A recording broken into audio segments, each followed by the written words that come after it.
Prime Minister Narendra Modi's visit to United States is over. This visit was full of outcomes ranging from defense to critical technologies and people-to-people engagements. With me is the Indian ambassador to United States. So welcome to WION at this historic location. My first question to you is an obvious question. How will you describe this visit of the Indian Prime Minister? This was his first official state visit since he took charge in 2014. So if you can perhaps tell to our viewers the key outcomes of this visit.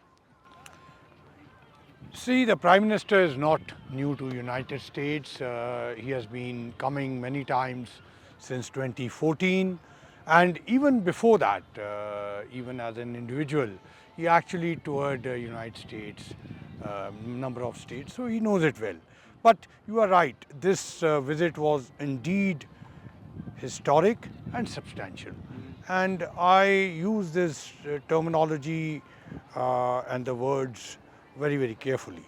So both the sides, now that we are through with the visit, in fact before the visit also I had said that, but now we have clear evidence.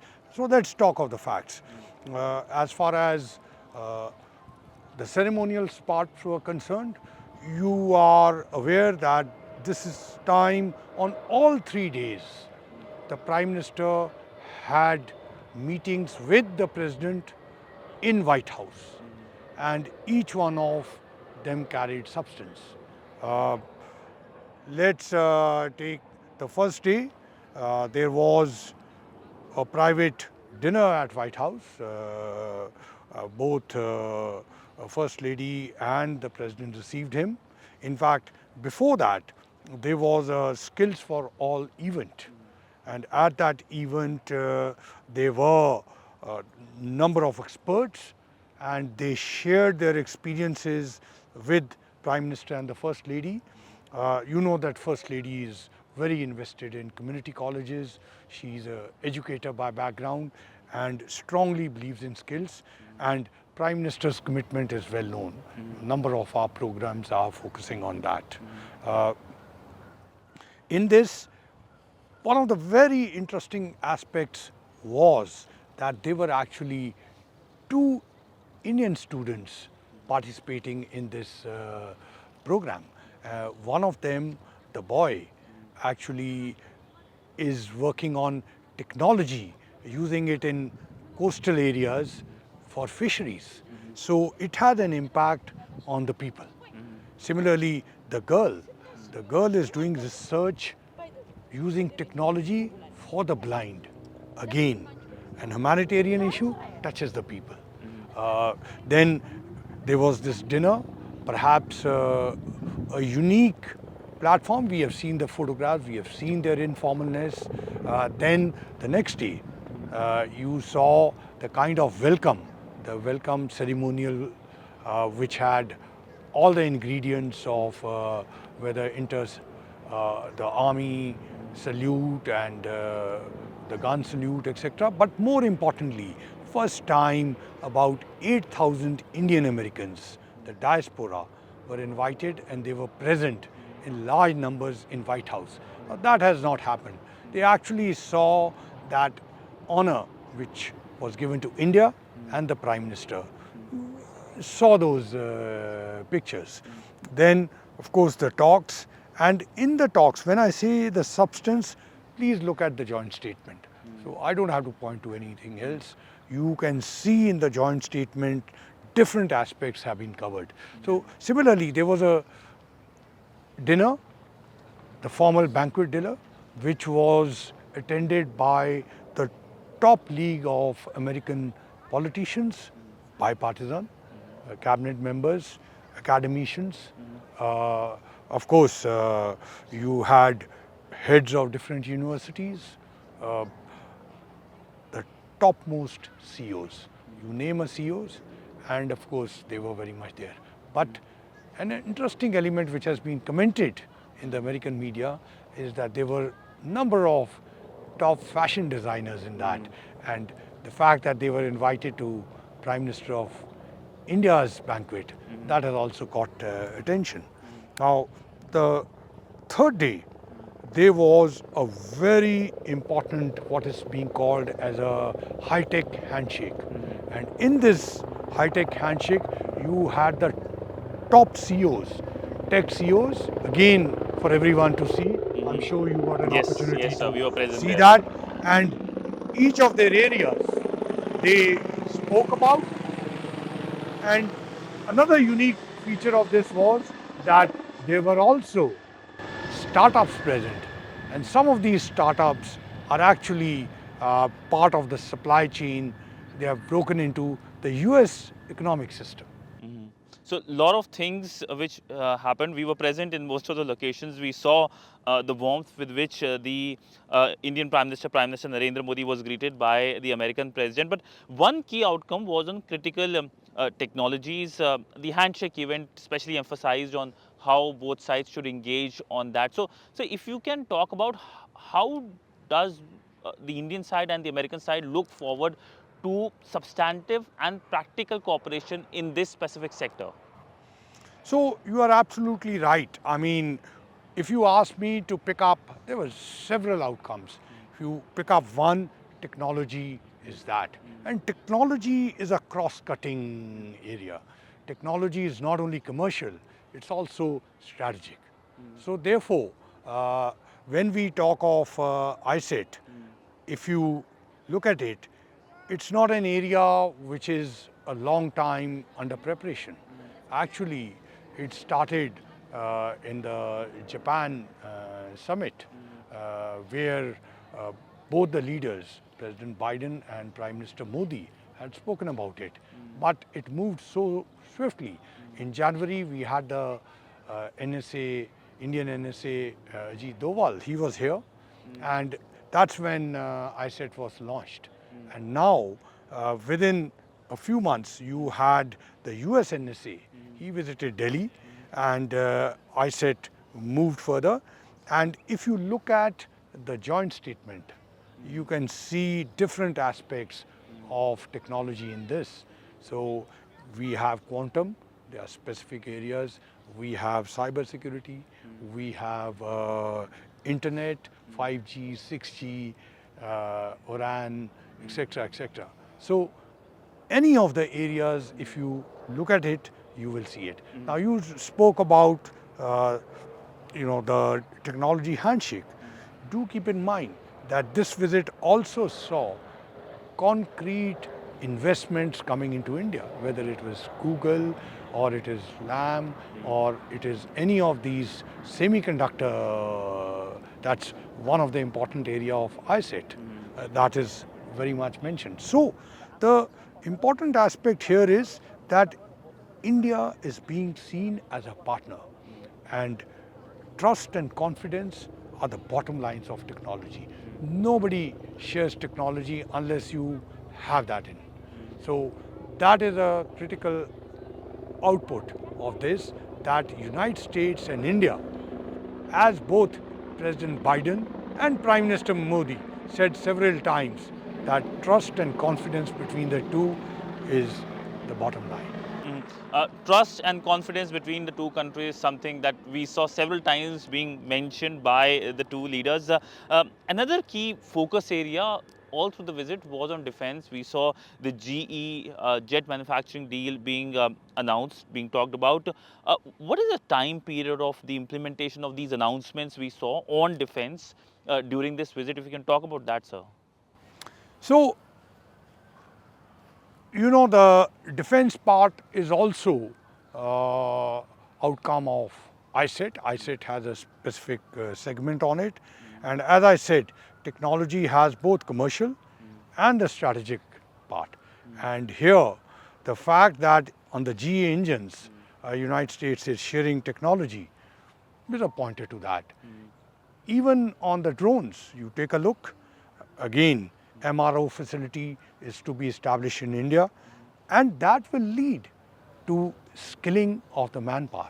After all, do keep in mind, India has a huge young population, and skill development is one of the important elements, and not just for United States or India, but as Prime Minister says, for global good. And that's one element which again is reflected in the defense side too. So there are a number of other areas too which have been ticked as far as the defense cooperation is concerned. But an important part of this is that earlier it was just a buyer-seller or a market-based relationship. Now it's much beyond that. We are talking of co-development, we are talking of collaboration, and we are talking of cooperation. Actually, United States, India coming together, both the US technology and, as they say, US is a technology powerhouse and India is an emerging one. And it was natural for them to partner. And this particular visit and this outcome document and focused on ISET has brought that out. From defense to space, space also stood out in many ways in the entire visit. Both countries essentially embracing each other in the space domain. The Artemis Accord was a surprise to all of us, including WION as well. So essentially, what are we looking forward to in the space cooperation? And we also have a space cooperation with Russia. Do you think that there will be a contradiction? And how does this work? The Indian space cooperation with the Americans and, of course, with the Russians. And this is a rare thing. I mean, I think India is the only country that stands out in many ways in terms of having space cooperation with two countries who don't gel well together. I'm not going to comment on the Russian part. I think let's just talk about the developing cooperation in the space sector in these two areas. As I said, again, trust and confidence is the base of that. Why? Of course, you have seen Artemis, and Artemis is an enabling document. It provides a lot of openings for us, but we also need to keep in mind here that India has recently opened its space sector to private sector. So I think that is a realization of that. It's a further development. It's again a futuristic development. And not only in this, you are aware that we are going to carry out a combined mission. So that's Nisar is pretty well known. Similarly, one of the Indian astronauts is actually to be trained here, will be participating. That's also, if you look at the document, both the President and the Prime Minister mentioned to that. So space is certainly a futuristic collaboration. And since this relationship now is moving to the future, and that's why I don't want to look at the past. I think United States-India partnership is important. And incidentally, in that meeting in White House on 23rd, if you take a look, you know, one of the persons who attended was astronaut Sumi. And, you know, she's of Indian American origin. And Prime Minister had met her earlier also in 2016. She especially flew down and participated in that. And again, a number of Indian companies, including startup companies, are also very, very keenly invested in this area. So there was a celebration of sorts as well when it comes to India-US relationship, and the visible manifestation we also at the south lawns of the White House, the Indian American community, whether it is at the Capitol Hill as well, whether it's the Indian diaspora event as well. There were announcements on consulates which shows the interest from two sides. So how do you see the Indian American community playing an important role in connecting these two major democracies in the world? Two dimensions immediately. Look, there is about 4 million Indian American community here, very successful. Actually, it may surprise you, but the Indian American community is the richest community in United States. And more than that, professionals. If you saw the event in Kennedy Center, it had more than 1,200 professionals across, not just Indian Americans, but others too. About 40 CEOs, people from different academics, etc., they all were participating there. So Indian Americans are a positive, successful brand here, if I may say. You would be aware that any company which has an Indian American on its board, the value of the shares go up. Uh, Interestingly, even in that tech handshake, while they were top American CEOs, some of them happened to be of Indian American origin. Sundar Pichai. Yeah, absolutely. Also, during the COVID, if you ever on the television station, you would have seen an Indian American doctor. The top White House positions, whether it's Surgeon General or it is drug czar or it is actually the COVID czar, all are Indian American doctors. So the professionals have been very successful, and that adds a brand to India itself too.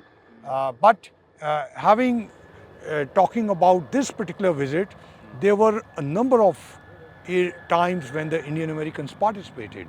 Uh, you know, the ceremonial welcome. Uh, Prime Minister Modi was the third Indian in 75 years to actually be ceremonially welcomed. It was a state visit, but for the first time they opened the lawns of White House to Indian Americans. You know, it's not easy to get into White House, as you know. So we had between 7,000 to 8,000 Indian Americans participating. And despite the rain, it was so visible. And number of cabinet members who were there that day have actually mentioned to me that this kind of presence they had not really seen. And the excitement, and you know, the excitement was palpable. Everybody saw it on television. So that was one area. And of course, both the state dinner and the state lunch, you did see presence of Indian Americans. And then, as I mentioned to you, there was the Kennedy Center event. And then, of course, finally, he did an event in Reagan Center, where again Indian Americans were present. So, but coming back to the ground reality, Indian American brand is highly regarded here, and they are, in a sense, unique position in many of these companies, because you have seen a number of these companies are investing in India. It's very much there in the outcome document. So I'm not talking in the air, you can see. So many of these companies also have Indian Americans as the head. Look at the semiconductor company Micron, which is going to make 2 billion plus investment in India. It is headed by an Indian American. Now, to answer again your question, yes, they are a contributing factor. And as I said, the Indian Americans are in unique position to actually capitalize when United States and the world over is looking at the Indian market. What makes the Indian American so successful? What do you think is the reason for them? I would say that actually look at India today and you see the young, you see them as aspirational, positive. And as Prime Minister Modi has said, that this young will be not only a force for good for United States and India, but for the world. And when he says that, he certainly has an eye on ensuring that they have appropriate skills in a world where number of powerhouses are actually aging. So I would say that this is something to look forward to. And again, I'm drawing you back to the outcome document. Number of companies are investing in India to create facilities which would train the young the young Indians, and not just for India, US, but as I said, for the world over. And mind you, all these investments also lead to creation of jobs, to creation of foreign exchange in India, to actually end up helping the Indian economy. So my last question to you is: we saw how the policymakers, Prime Minister Narendra Modi and President Biden, engaged with each other. What is the view like for India at the U.S. Congress when it comes to the U.S. congressmen, the senators? How do they perceive India as? Absolutely, a very interesting question, and I think again I will answer you by giving you the facts. Prime Minister Modi became the only Indian in the 75 years of our independence to actually come to the capital and speak twice. Uh, he did it in 2016. It's very much there to see in YouTube. But the 2023 is also. So I would say the bipartisan support for India was very much reflected in his address. And his address touched upon many aspects. You saw the standing ovations, you saw the clapping, you saw the excitement, and you also saw the comments by the top league, senators and congressmen, after his address, also before his address. So that itself is reflection. I mean, I'm not pointing to something absurd or out of this thing, but look at their own comments. Look at how he was received. Look at his speech. Look at the messaging that went. So it was an important platform. Not only the entire United States looks at that, of course, India looked at that, but also the world over. So, what all he said, the messages that were contained actually went out. And if you see the top newspapers of United States, and I don't want to be naming them, just look at the pictures and you will see the picture of Prime Minister in the US Congress.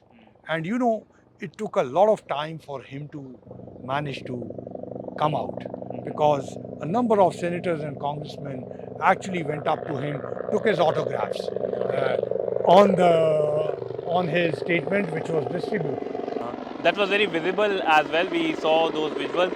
But perhaps for me, the most important or something that I'll remember is the fact that patriotic songs and sloganeering was happening at the White House and at the US Capitol as well.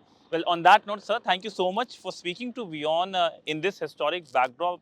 And perhaps there will be more engagement between India and US, perhaps at the G20 or other occasions. And this is a relationship, it looks like, is firmly placed in global geopolitics and something that brings stability as well. Thank you so much, sir.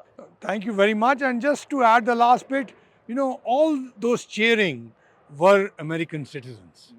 Indian Americans, they had, of course, they were there in big numbers. And, you know, there was a clamor. A number of congressmen did share this with me, and many of them even mentioned to the Prime Minister that there was a clamor to get the tickets for the US Congress. And actually, each congressman was able to only procure one. And there was a demand for many more. That shows the interest in America for India. Well, thank you so much, sir, for speaking to WION. It was lovely speaking to you, sir. And I think the trust and confidence in the Indian partnership, I think that's very, very visible, and I'm sure you got the feel of it. And the way on 22nd, all over United States, iconic buildings were lighted. You saw the big Indian flag at the White House. Yes. Again, you saw many of these streets being adorned by the Indian and American flags The Empire together. State Building. Absolutely, absolutely. Well, thank you so much, sir, for Thank you speaking to very WION. much. Thank you, sir. Bye.